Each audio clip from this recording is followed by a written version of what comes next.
या सेटवर कुठल्याही प्रकारचं दडपण जाणवलं नाही, कधी जाणवतच नाही आणि आम्ही सगळेच जण खूप मजा करतो. So I am having a very good time. प्रत्येकाला इथे मस्ती करायची असते, त्यामुळे आमचा दिवस या मस्ती करण्यात कसा जातो ते कळतच नाही. त्यामुळे कामावर चाललोय वगैरे असा काही फीलच येत नाही इकडे आल्यावर. तर मला माहिती आहे, मला समजू शकतं की स्पृहाच्या मनात काय चालू असेल आणि that is why I reached out to हर.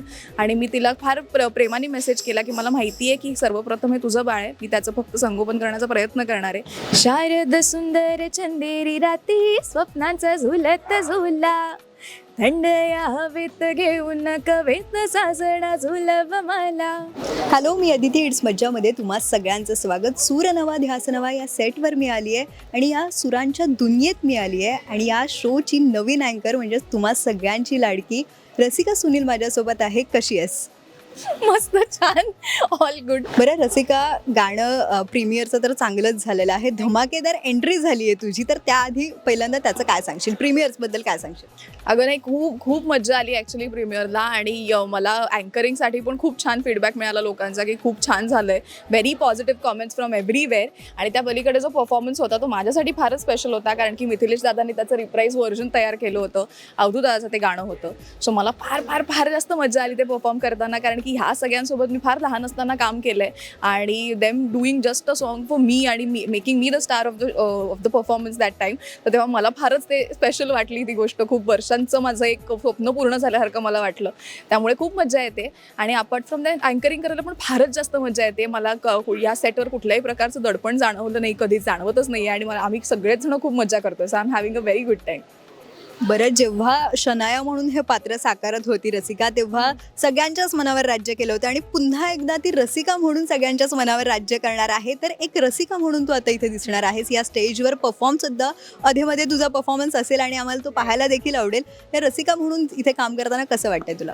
खूप छान वाटतंय. आणि मी जसं म्हणतो तसं every one back stage, front stage, सगळेजण वादक आमचे सगळे कंटेस्टंट सगळे, every one is so cordial आणि सो नाईस. आणि प्रत्येकाला इथे मस्ती करायची असते, त्यामुळे आमचा दिवस या मस्ती करण्यात कसा जातो ते कळतच नाही. त्यामुळे कामावर चाललोय वगैरे असा काही फीलच येत नाही इकडे आल्यावर. आणि अर्थातच दिवसभर गाणं चालू असतात, वेगवेगळी गाणी ऐकायला मिळतात. आता मी या पर्वात जो नवीन गोष्ट इंट्रोड्यूस केली आहे, नवा बाज नवा साज, अर्थातच रिप्राइज्ड किंवा rearranged version of the old song that we have been listening to.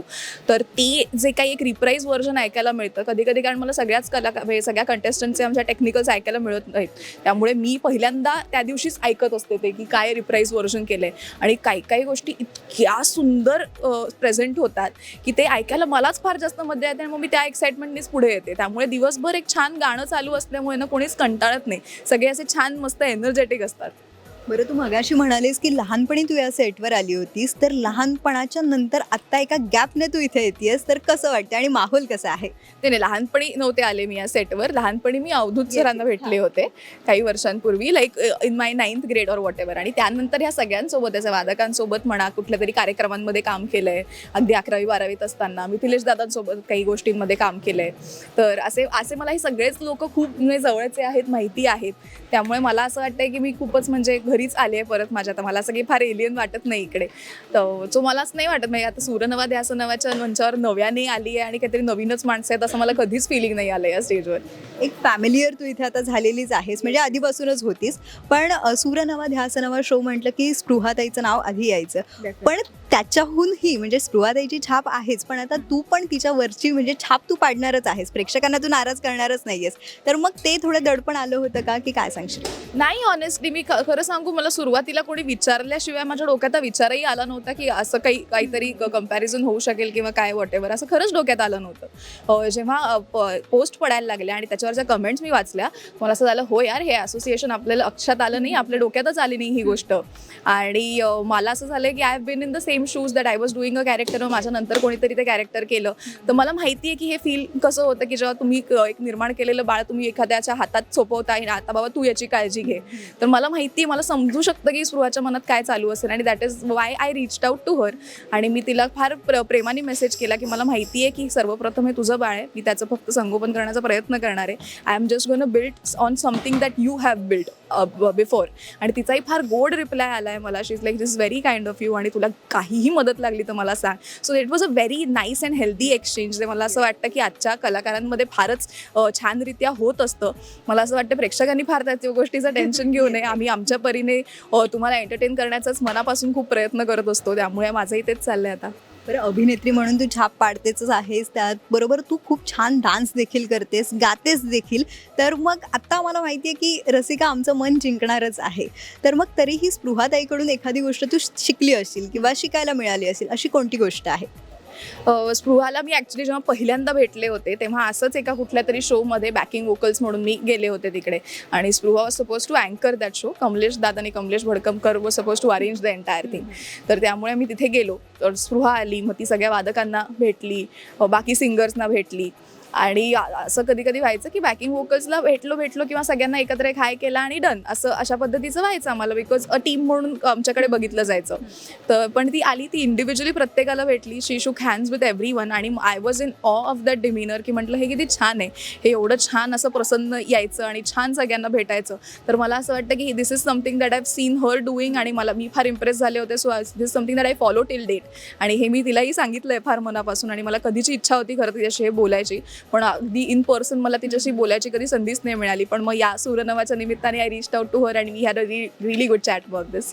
Yes yes, म्हणजे प्रेक्षकांना जे वाटतं अगदी तसं नाहीच आहे आणि तू देखील आमचं मन जिंकलंच आहेस ग्रँड प्रीमियरमध्ये. पण आत्ता सूरनवाची ऑडिशन झाली, त्या ऑडिशनचा काय किस्सा होता आणि कधी ऑडिशन दिलीस, कसं झालं सिलेक्शन? कधी झाली आठवत नाही, अर्थात 1.5 month बॅक वगैरे आय गेस समथिंग. आणि गेले तेव्हा मला माहिती नव्हतं मी कशासाठी ऑडिशन देते. आय जस्ट वेंट ऑन ढोलकीच्या तालावरचा सेट आणि मी दिली ऑडिशन माझी. आणि तिकडे पण गेल्यावर मला असं झालं, आम्ही आईला घरी येऊन म्हटलं पण माहिती नाही कशाची ऑडिशन दिली. पण म्हटलं माणसं गोड आहेत, मज्जा येईल यांच्यासोबत काम करायला, एकदम चिल आहेत म्हटलं, सगळे खूप मस्ती करत होते. कारण की हे सगळे जे आहेत कलर्सचे लोक आपले, प्रथमेश, सुगंधाताई, Shantanu, everyone, Priya also that matter, सगळेजण खूप मस्ती करतात आणि खूप गोड असतात, सगळे खूप खुश असतात सेटवर. मग मला असं झालं की मला काम करायला आवडेल यार माणसासोबत, पण माहिती नाही आहे काय. तर असा एक फारच अनॉनिमस असा तो एक किस्सा आहे माझ्या आयुष्यातला की मला माहितीच नाही मी कशासाठी गेले होते, पण मला मज्जा खूप आली होती. बरं, पहिल्यांदा कॉल कोणाला केलास जेव्हा असं कळलं की तू सिलेक्ट झाली आहेस आणि ते पण सूरनवा ध्यासनवाची अँकर म्हणून? तर तेव्हा कसं वाटलं, काय फिलिंग होती आणि कॉल पहिल्यांदा कोणाला केला? आणि अर्थातच खूप खुश होते. आणि अर्थातच हे सर्वात पहिले मी आधीलाच सांगितलं, आधीला माहिती होतं. आणि अर्थातच माझ्या आईला सुद्धा. म्हणजे these are the first 2 phone calls ever. म्हणजे कधी आईला पहिले जातो, कधी त्याला पहिले जातो, असंच होतं फक्त. पण फर्स्ट 2 फोन कॉल्स हेच असतात की म्हणजे मी फोन करून की असं असं झालंय, हे असं असं होणार आहे आणि this is something that I want to do, so keep your best wishes around me. तर त्यामुळे मी या दोघांनाच पहिले फोन करते. Yes yes, definitely. सूरनवा ध्यासनवाचा सेट आहे, इथे सिंगिंग मोस्टली चालतातच. तर त्यामुळे आता आमच्या चॅनलसाठी एखादं गाणं, लव्ह सॉन्ग जे तुला आवडतं ते. अरे बापरे, सुचव बरं एखादं. कोणतंही चालेल, मला वेड लागेल प्रेमाचा, अदरवाईज कोणतंही तुला जे आवडतं ते. लव्ह सॉन्ग पण. मला गाणं विचार करून ठेवा. शारद सुंदर चंदेरी राती, स्वप्नांचा झुलत झुला, थंड या हवेत घेऊन कवेत सासणा झुलव मला. कमाल सूर लागलाय आणि खरंच खूप छान वाटलं मला तुझ्याशी गप्पा मारून. आणि ऑल द बेस्ट. आणि आम्हाला अशीच एनर्जेटिक अँकरिंग तुझी बघायची आहे आणि सगळ्यांना आम्हाला धमाल येणार आहे. So thank you so much. Thank you so much. Thank you. Marathi चित्रपटसृष्टीतील लेटेस्ट अपडेट्स आणि गॉसिपसाठी आमच्या चॅनेलला सबस्क्राईब करा आणि बेल ऐकन दाबायला विसरू नका.